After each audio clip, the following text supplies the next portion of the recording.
하나님의 말씀은 열왕기하 18장 13절에서 25절까지의 말씀입니다.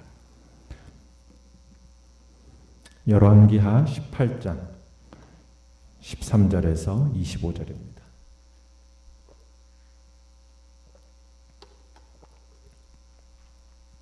열왕기하 18장 13절에서 25절 우리 한 목소리로 같이 읽겠습니다. 시작.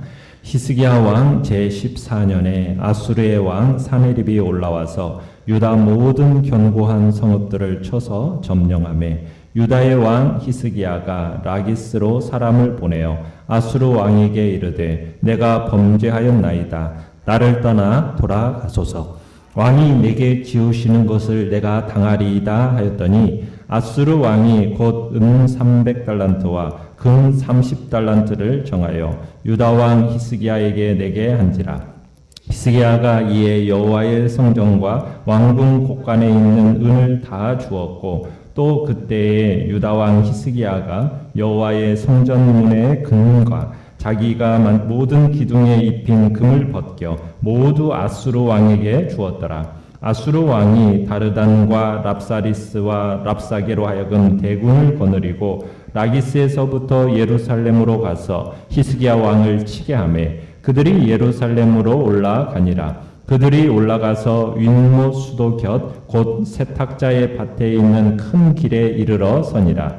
그들이 왕을 부르매 힐기야의 아들로서 왕궁의 책임자인 엘리야김과 서기관 셈나와 아삽의 아들 사관 요아가 그에게 나가니 랍사게가 그들에게 이르되 너희는 히스기야에게 말하라. 대왕 아수르 왕의 말씀이 내가 의뢰하는 이 의뢰가 무엇이냐? 내가 싸울 만한 계교와 용력이 있다고 한다마는 이는 입에 붙은 말뿐이라. 내가 이제 누구를 의뢰하고 나를 반역하였느냐? 이제 네가 너를 위하여 저 상한 갈대 지팡이 애굽을 의뢰하도다. 사람이 그것을 의지하면 그의 손에 찔려 들어갈지라.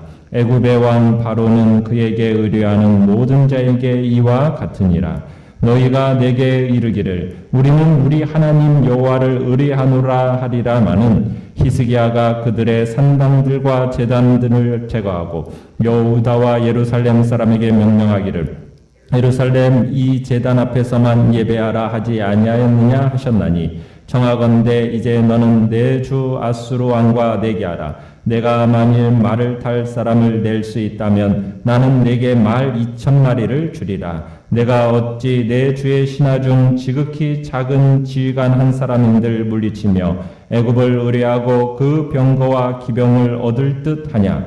내가 어찌 여호와의 뜻이 아니고야 이제 이곳을 멸하러 올라왔겠느냐? 여호와께서 전에 내게 이르시기를 이 땅으로 올라와서 쳐서 멸하라 하셨느니라 하는지라. 아멘. 오늘 말씀의 제목은 누구를 의뢰하는지 점검해야 할 때라는 제목으로 말씀을 나눕니다.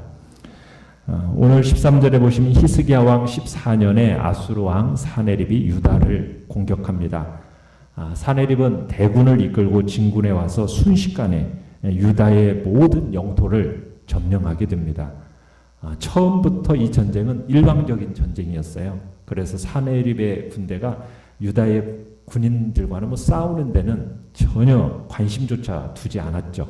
그러니까 유다는 이 아수르의 상대가 전혀 되지 않았던 겁니다. 그래서 아수르는 밀물이 그냥 몰려오듯이 다 밀려오면서 약탈물을 챙기기에 아주 급급한 그런 상태의 전쟁입니다. 유다로서는 도저히 감당할 수 없는 적의 침략을 받은 거죠. 내용과 문제 1번을 보시면 아수르 왕이 유다를 공격해 왔을 때 히스기야는 어떻게 반응했습니까?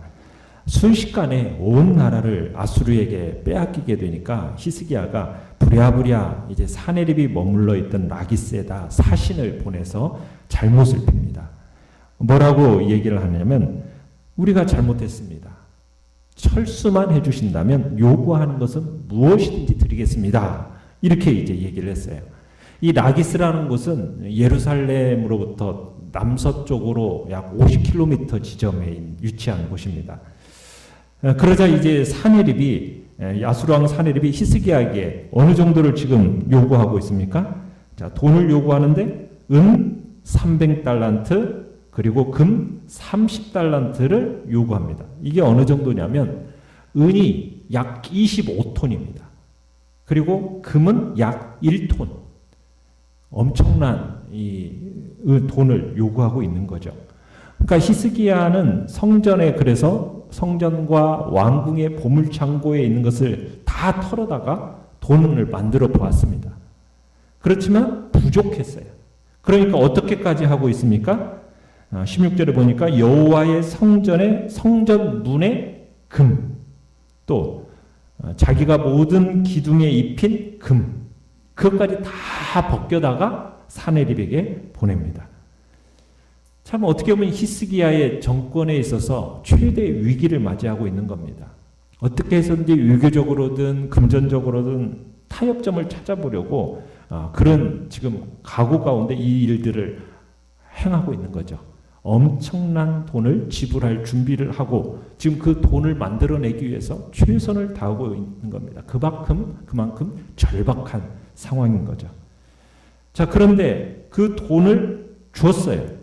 그럼 줬으면은 어떻게 해야 됩니까? 물러가야 되는데 이 돈으로 지금 아수르 왕을 달랠 수가 없는 거예요. 이 돈을 받고도 지금 17절에 보면 어떻게 행하고 있습니까? 부하 다르단과 랍사리스와 랍사게에게 많은 병력을 주어서 예루살렘을 치게 하고 있는 겁니다. 대체로 돈을 받으면은 치려던 나라도 치지 않아야 되는 것이 관례인데 지금 사네립은 돈은 돈대로 받아내고 지금 히스기야를 지금 치겠다는 각오로 지금 보여지는 겁니다. 어떻게 보면은 돈은 상납을 했는데 상납하기 전과 별로 다를 바가 없는 똑같은 운명에 처하게 된 거예요. 지금 유다 건국 이래 최대의 위기를 맞고 있는 겁니다. 어떻게 보면 이 운명은 뭐 망하는 것이 결정되어 있는 것과 다름이 없는 겁니다. 사네립이 지금 얼마나 이 예루살렘을 얕보았는지를 알 수가 있죠. 거기다가 본인은 그냥 라기스에 딱 머물러 있고 그냥 자기 부하들만 보내고 있는 거예요. 지금 하나님의 어떤 특별한 개입이 없으면 이제 유다의 운명은 뭐 결정된 거나 다름이 없습니다. 자, 이런 위기 속에서 히스기야는 어떻게 극복해야 할까?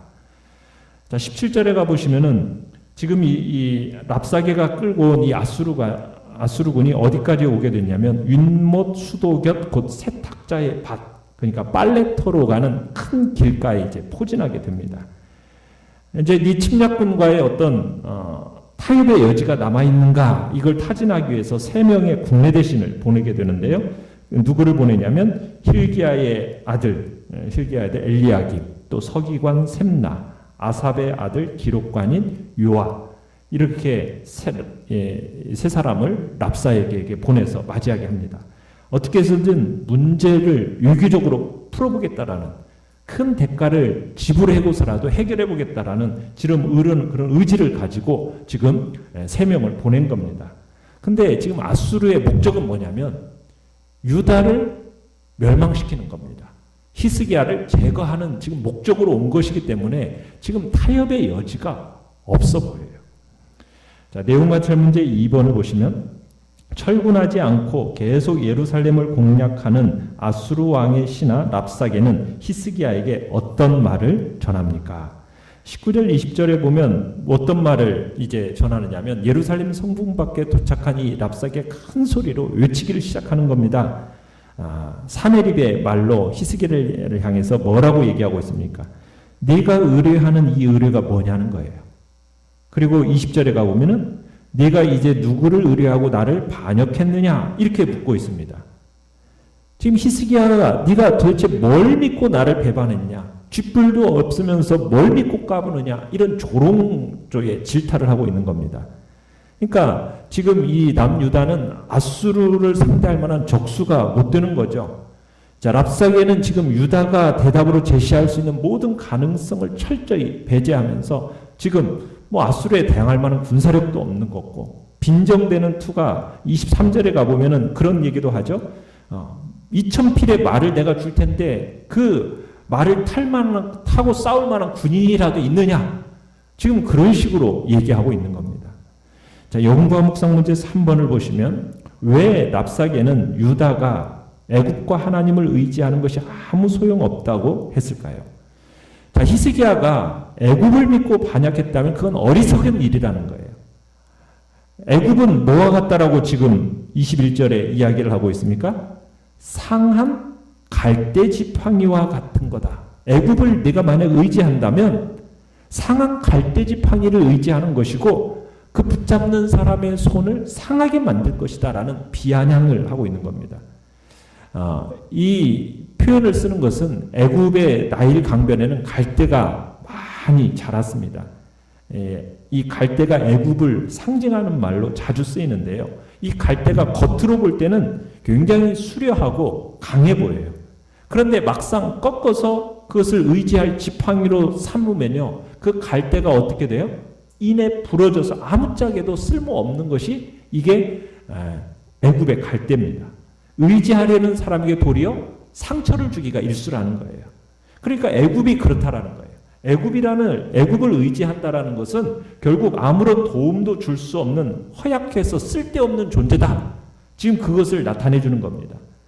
히스기야가 네가 만약 애굽을 의지해서 우리 아수르를 배신했다면 너는 썩은 갈대를 의지하는 썩은 갈대 지팡이를 의지하는 것과 다를 바가 없는 것이다. 지금 그렇게 얘기하고 있는 거죠. 또 히스기야가 여호와를 의지하고 나를 반역했냐? 이 문제에 대해서는 오히려 뭐라고 얘기하고 있느냐면 끝에 25절에 가보면은 여호와께서 히스기야에게 진노하셔서 지금 아수르군을 나에게 직접 보냈고 지금 이렇게 이 땅을 쳐서 올라오는 것이 하나님의 뜻이다. 지금 이렇게 답변을 하고 있어요.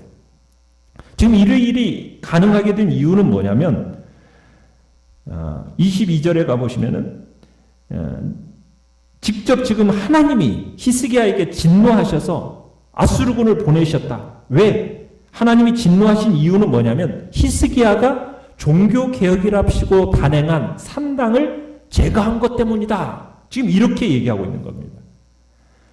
지금 종교개혁에 있어서 히스기야가 유다의 왕들 중에서 요시야와 유일하게 산당을 제거한 모범된 왕으로 손꼽히는데요.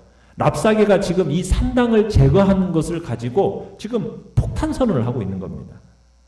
지금 히스기야가 여호와를 위해서 산당을 제거했다고 하는데 지금 산당을 제거한 일이 지금 여호와를 진노하게 만들어서 아수르를 보내 지금 너희를 공격하게 하는 거다. 이렇게 얘기하는 거예요.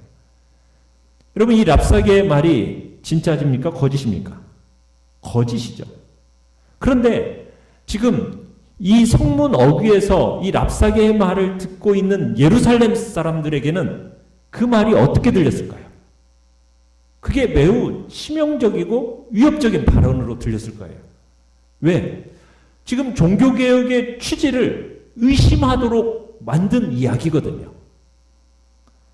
이스라엘 백성, 유다 백성들은 지금까지 산당에서 그렇게 분향하고 제사 지내는 것에 대해서 오랜 기간 해왔는데 그것을 갑자기 히스기야가 다 제거해버리니까 마음에 뭔가 종교적인 불안함이 있었는데 지금 그 불안함에 대해서 랍사게가 지적하고 오니까 아마 이 유다 백성들의 마음속에는 혹시 산당을 제거한 것 때문에 그런 거 아니야? 라는 히스기야에 대한 뭔가 의지하지 못한 그런 마음들이 생길 수가 있었다는 거예요. 하나님이 벌하시기 위해서 지금 이스라엘을 공격하도록, 지금 유다를 공격하도록 아수르를 보내셨다. 지금 히스기야에게 있어서도 국가적인 위기인 것뿐만 아니라 개인적인 위기에 몰리는 지금 그런 얘기를 했다는 얘기입니다. 느낀 점 4번을 보시면 강대국 아수르가 하나님의 뜻을 빙자해 공격해오고 유다왕 히스기야는 여호와의 성전에 있는 은을 아수르에 내주는 모습을 보며 어떤 생각이 듭니까? 자, 히스기야가 사네립이 요구한 배상금인 은과 금을 지불하기 위해서 국고와 성전고에 있는 은, 금 다 주고 그것도 모자라서 성전의 문과 기둥에 입힌 그 금까지 다 벗겨서 지금 바친 것을 보면은 이 히스기야가 인간적인 두려움에 사로잡혀 있고 그 인간적인 두려움을 극복하지 못한 모습으로 우리가 보게 돼요. 그러니까 아수르 왕과 그 군대에 대한 두려움이 지금 히스기야를 올무에 걸리게 되었다. 지금 이렇게 볼 수 있는 겁니다. 그러니까 히스기야는 아수르 왕이 지금 대군을 이끌고 침공해 와서 유다 성읍들을 파죽지세로 막 다 정복해버렸고 예루살렘까지 지금 진격해 온 거예요. 그러니 지금 히스기야의 마음이 어떠했겠습니까?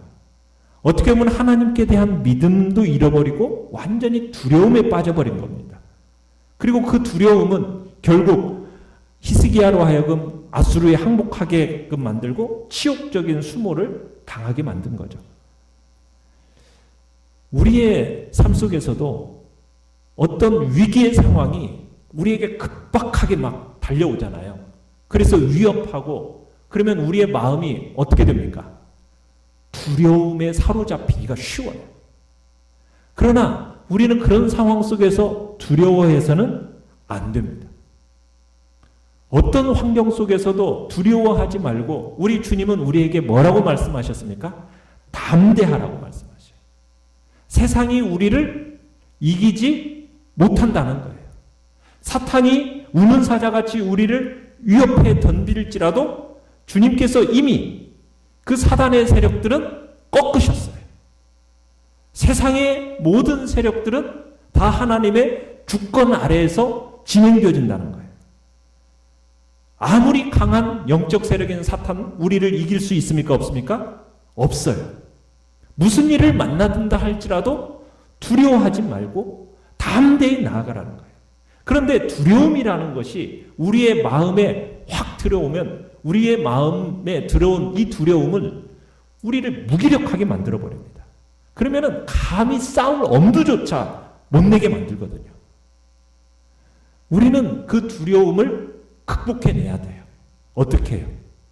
하나님에 대한 신뢰와 의지 속에서 그 하나님을 의지함으로 그 위기와 우리에게 다가오는 그런 모든 상황을 맞서 싸우는 겁니다.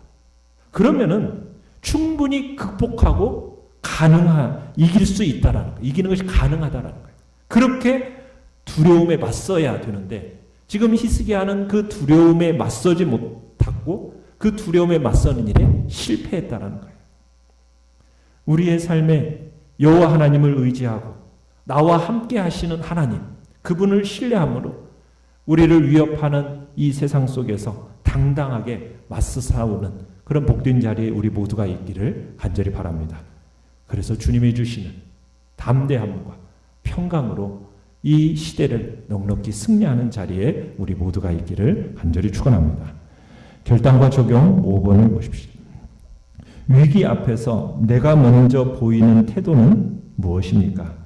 비굴한 방법이라도 써서 위기를 모면하려 합니까? 하나님께 의뢰하며 하나님의 방법을 찾습니까? 겉으로는 힘이 있어 보이지만 사실은 지푸라기 같은 세상 권력을 의지하거나 두려워하지 않는지 점검해 봅시다. 오늘의 기도 같이 읽겠습니다. 시작. 모든 권세 위에 계신 하나님, 전지하시고 전능하신 하나님만을 두려워하며 의뢰하게 하소서. 아멘.